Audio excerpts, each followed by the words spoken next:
కానీ నా విలువైన శక్తిని నేను వేస్ట్ చేసుకోదలుచుకోలేదు.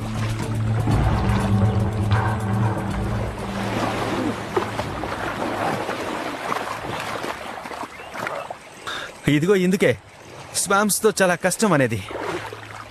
చూడండి, ఇక్కడ కర్రలు దుంగలు గుట్టలు గుట్టలుగా మునిగిపోయి ఉన్నాయి. దీనివల్ల కదలడం కష్టం అవుతోంది. ఈ చిత్తడి నేలలు చాలా దారుణంగా ఉన్నాయి. ఈ నీళ్లలో ఏదైనా పొంచి ఉండొచ్చు. మనం దేని మీద నిలబడ్డామో కూడా తెలీదు.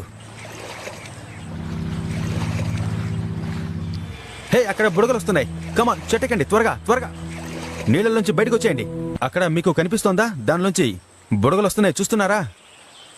అది ఒక మొసలి కావచ్చు, లేదా చిత్తడి నేలలోంచి గ్యాసెస్ బయటకు వస్తున్నాయేమో. మనం ఇక్కడే ఒక క్షణం ఉండి గమనించి వెళ్దాం. మనం ప్రశాంతంగా ఉండాలి, రిస్క్ తీసుకోకూడదు. ఈ దారంట మనం బయటికి వెళ్ళిపోవాలి, చుట్టూ తిరగాలి.